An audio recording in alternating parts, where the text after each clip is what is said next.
할렐루야. 9월 8일 큐티 영상 시작하겠습니다. 오늘 말씀은 창세기 41장 37절에서 57절까지 말씀입니다. 오늘 내용은 성경 중에서 가장 익사이팅하고 참으로 재미있게 그렇게 볼 수 있는 그런 그 내용입니다. 요셉이 총리가 되고 또 결혼하여서 아기를 낳고 또 총리로서의 그런 직무를 멋지게 수행하는 그런 내용이 오늘의 그런 본문입니다. 오늘 본문을 보면 요셉의 그런 이야기가 가득 차 있지만 우리는 영적으로 늘 성경을 보는 법을 잘 키워야 됩니다. 요셉의 이야기가 나와 있지만 이것이 예수님의 영이 가득하여서 예수님의 모형으로 요셉의 그런 생애가 전개되고 있다 하는 것을 기억을 해야 됩니다. 요셉은 이집트의 노예로 팔려갔습니다. 은 20냥에 팔려갔는데 예수님께서 은 30냥에 팔려간 그런 그 모습을 보여주고 있죠. 요셉의 그런 고난은 예수님의 그런 고난을 보여주고 있고, 또한 요셉이 총리가 되어서 멋지게 세상을 통치하는 그런 그 모습은 예수님께서 장차 영광 가운데서 세상을 통치하는 그런 모습을 예표하고 있는 것입니다. 그래서 우리는 요셉의 그런 인생을 보면서 야, 멋진 인생이구나 그렇게 생각하지 않고 하나님께서 한 사람을 들어서 구원의 사역을 얼마나 멋지게 펼치시는가, 또한 예수님을 통해서 우리에게 구원의 그런 사역이 얼마나 멋지게 펼쳐지는가 하는 그런 모습들을 잘 보아야 됩니다. 개인의 그런 삶에 초점을 맞추지 않고 하나님께서 한 사람을 들어서 하나님의 구원의 역사를 얼마나 멋지게 펼치시는지 이곳에 초점을 맞추면 좋겠습니다. 창세기 41장 38절에서는 요셉이 총리가 된 이유를 밝혀주고 있습니다. 왜 요셉이 애굽에서 총리가 되었습니까? 바로가 그 신하들에게 이렇게 이야기합니다. 하나님의 영이 함께하는 사람을 이 사람 말고 어디에서 또 찾을 수 있겠느냐. 바로는 이방인이었지만 하나님의 그런 계시를 받고서 하나님께서 세상을 어떻게 인도하시는지를 꿈으로써 계시로 받게 되었습니다. 그때 그것을 풀려고 했는데 하나님의 계시니까 거기에 많은 그런 조언자들도 있었고 마술사들도 있었지만 바로에 대해서 이 꿈을 해석할 수 없었던 것입니다. 요셉이 와서 하나님의 계시를 하나님의 성령의 능력으로 풀어냈던 것이죠. 모든 사람이 함께 느꼈던 것입니다. 이 요셉 가운데 하나님의 영이 충만했구나. 이런 사람을 우리가 어디서 찾을 수 있겠느냐. 이 사람을 총리로 만들어야 된다. 그렇게 이야기했던 것이죠. 모든 사람들이 다 그것을 인정했던 것입니다. 41장 39절에서 또 한 번 이야기하죠. 하나님이 너에게 이 모든 것을 알리셨는데 너처럼 명철하고 슬기로운 사람이 어디에 또 있겠느냐. 내가 나의 집을 다스리는 책임자가 되어라. 그렇게 이야기했던 것입니다. 그러니까 요셉이 총리가 되었던 것은 연줄이 있었던 것도 아니고 집안에 빽이 있었던 것도 아니고 아무것도 아니고 하나님의 영이 충만했던 것입니다. 이것이 바로 예수님의 그런 통치의 모형을 보여주는 것입니다. 예수님의 그런 다스리심은 하나님의 영이 충만해서 하나님의 그런 사랑을 가지고 하나님의 그런 공의를 가지고 다스리게 되는 것입니다. 우리도 또한 하나님의 존귀함을 우리가 얻기를 원할 때에 우리의 그런 그 마음 가운데 하나님, 내가 성령 충만하기를 원합니다. 하나님이 충만하여서 하나님의 명철과 지혜가 있기를 원합니다. 이렇게 기도를 해야겠지요. 요셉은 총리가 될 때 실질적 고난이 있는 그런 총리가 되었습니다. 총리는 두 가지가 있지 않습니까? 얼굴 마담형 총리가 있고 실질적 고난을 행사하는 그런 총리가 있습니다. 그런데 요셉은 왕의 그런 전권을 행사하는 그런 총리였습니다. 그냥 실질적 고난이 있다 그 정도가 아니라 왕이 내가 보좌에 앉은 것 빼고는 너보다 높은 것이 없다. 네가 이 나라를 그냥 다스려라. 그렇게 이야기를 하는 것입니다. 내가 너를 온 이집트의 땅에 총리로 세운다. 그렇게 말하면서 바로는 손가락에 끼고 있는 옥새 반지를 빼서 요셉의 손가락에 끼우고 이렇게 표현되어 있습니다. 그냥 왕의 그런 인장 자체를 딱 준 것이니까 모든 것이 요셉이 행하는 그런 일들이 왕의 결정이 되어지고 왕의 그런 인장이 찍혀져 있는 그런 명령이 되는 것입니다. 41장 45절에 요셉은 거기서 결혼을 하죠. 결혼을 하면서 요셉의 나이를 명확하게 밝혀줍니다. 그의 나이 30살이었다. 보통 히브리 사람들은 30살이 되어야 이제 어른이 되고 제사장과 선지자의 그런 직무를 할 수 있다 이렇게 여기죠. 그래서 그 나이도 딱 채워져서 30살이 되어서 요셉이 17살에 애굽에 와서 청소년기와 청년기의 그런 갈등을 다 신앙으로 이겨내고 거기서 멋진 성품을 갖는 그런 가운데 하나님의 영이 충만해서 이제 나이 30이 되어서 총리로서의 그런 직무를 행하게 되는 것입니다. 41장 47절부터는 총리로서의 통치 경영을 이제 보여주고 있죠.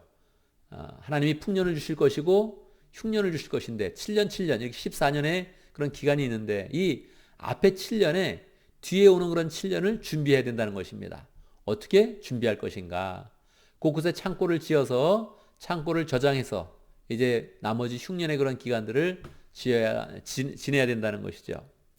이것이 뭐 굉장히 간단한 것 같지만 쉬운 일이 아닙니다. 창고를 지는 일 쉬운 일이 아니고 한 나라에 그런 곡식이 남아있는 그런 부분을 보관하는 것이 굉장히 많은 그런 돈이 든다고 그렇게 이야기하죠.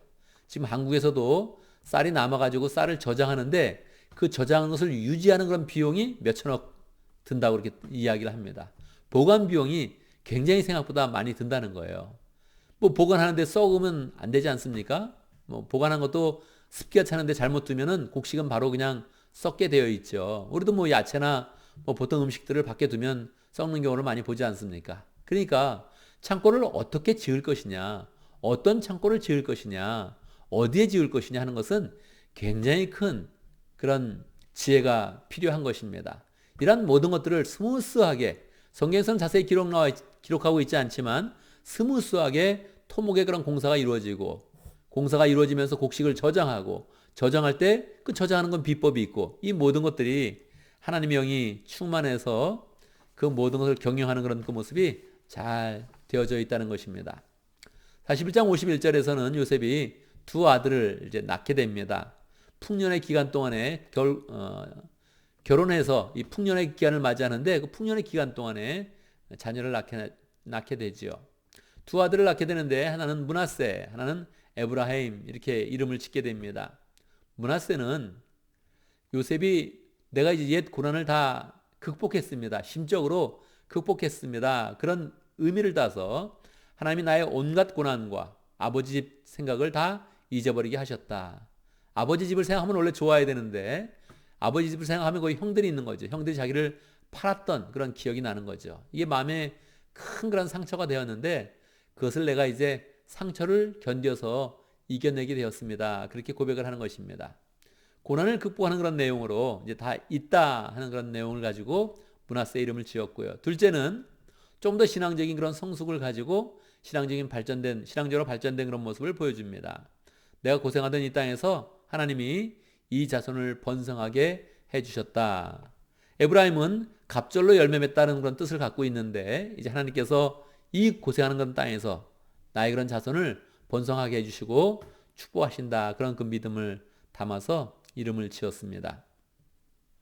이렇게 우리의 그런 삶 가운데 늘 상처를 이야기하면 안 됩니다. 상처를 잘 극복해서 신앙으로 극복한 그런 그 내용을 하나 앞에 고백을 하는 것입니다. 그리고 그 극복을 하면서 우리는 고난을 극복하는 그런 건 삶을 잘 살아가야 하는 것이죠.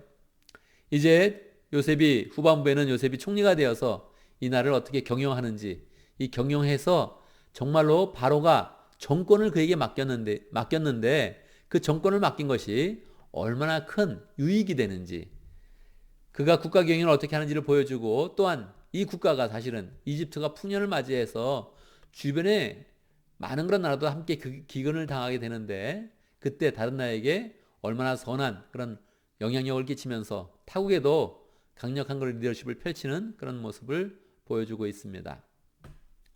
오늘 말씀을 정리하면 오늘은 하나님께서 요셉이 총리가 되게 하시는 그런 과정을 보여주고 있습니다.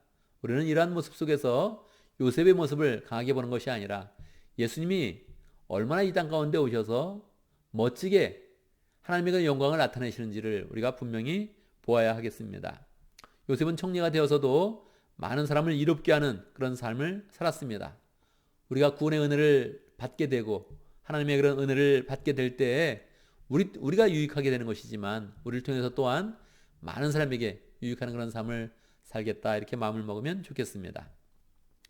오늘 요셉의 그런 그 모습은 우리가 참으로 본받아야 될 그런 모습이요. 예수님의 그런 모습이 풍성히 담겨져 있습니다. 이 모습 가운데 우리는 또 기도 제목을 붙잡습니다. 우리가 요셉과 같이 하나님의 영이 충만하여서 세상을 이롭게 하는 복된 그런 삶을 잘 살아갈 수 있도록 함께 기도합니다. 오늘도 우리는 목장을 위해서 기도하는데 목장은 하나님의 지혜가 담겨져 있는 공동체입니다. 보기는 허술하게 보이는데 하나님의 꿈과 소망과 하나님의 경영이 담겨져 있는 공동체입니다. 우리가 목장을 잘 경영할 수 있도록 오늘 우리 인디아 목장을 위해서 기도합니다. 조현진 사모님을 위해서 기도하고 또 목원들을 위해서 기도하고 공용수 선교사님을 위해서 기도하겠습니다. 오늘 교회를 위해서 기도하는데 우리 교회가 교회의 그런 존재 목적을 굳게 세우는 그런 복된 교회 될 수 있도록 교회 존재 목적은 제자를 삼는 그런 것입니다. 영혼 구원하여 제자를 삼는 것인데 이것을 우리 교회 존재 목적으로 굳게 세워서 다른 모든 것보다 이 일을 가장 중요하게 여기고 또 이 일에 우리의 그런 그 마음을 써서 하나님께 영광 돌리는 복된 삶을 살 수 있도록 함께 기도합니다. 제가 먼저 기도하고 함께 기도하는 시간 갖도록 하겠습니다. 기도합니다. 살아계신 하나님을 찬양합니다. 노예로 팔려갔던 요셉, 감옥에 떨어졌던 그런 요셉을 들어 쓰셔서 하나님의 영이 충만케 하시고 그 지혜와 명철을 나타내시고 요셉을 구원하시고 요셉을 통하여서 이집트와 그 주변의 모든 그런 나라와 또한 요셉을 팔아버렸던 형들까지도 구원하셨던 하나님의 놀라운 손길을 찬양합니다. 하나님, 그 속에서 우리가 예수님의 모습을 보는데 우리도 예수님의 영이 충만하여서 이 세상 가운데 구원의 역사를 펼치며 하나님의 영광을 나타내는 그런 복된 삶 살 수 있도록 인도하여 주옵소서. 하나님 아버지, 이 시대 가운데 하나님께서 우리에게 목장을 허락하여 주셨는데 목장을 귀히 여기며 하나님의 지혜가 담긴 그런 목장을 우리가 잘 세우는 그런 가운데 하나님의 나라를 세워가며 하나님의 사람들을 구원하며 하나님의 사랑을 나타내는 복된 목장을 세워갈 수 있도록 인도하여 주옵소서. 인디아 목장의 조현진 사모님, 하나님께서 목자로 세우셨는데 축복해 주시고 인디아 목장을 잘 세워가는 그런 가운데 예수님의 사랑을 충만케 하여서 그 은혜 나누며 영혼 구원하여 제자 삼삼을 잘 살아갈 수 있도록 축복하여 주옵소서. 공영수 선교사님, 인도를 위해서 삶을 헌신했습니다. 축복하여 주시고 하나님, 그 인생을 주님 앞에 헌신했는데 주님께서 삶을 복되게 하시고 사역의 모든 그런 부분 가운데 필요한 것들을 공급하여 주시옵소서. 하나님 아버지, 우리 교회가 영혼 구원하여 지삼는 그런 삶을 존재의 목적으로 잘 세우길 원합니다. 우리 인생의 존재 목적으로 세우며 우리 교인들의 존재 목적으로 세우며 하나님, 다른 어떠한 것보다 이것을 가장 중요시 여기는 그런 가운데 교회를 세워가며 하나님께 영광 돌리며 하나님의 일을 잘 감당할 수 있도록 축복하여 주옵소서. 오늘 하루도 새롭게 시작합니다. 말씀의 은혜 가운데 시작하게 하시고 요셉과 같이 우리가 하는 곳마다 하나님의 영의 역사가 풍성히 일어나게 하시고 하나님의 지혜와 은혜와 사랑이 퍼져나갈 수 있도록 축복하여 주옵소서. 예수님의 이름으로 기도드리옵나이다. 아멘.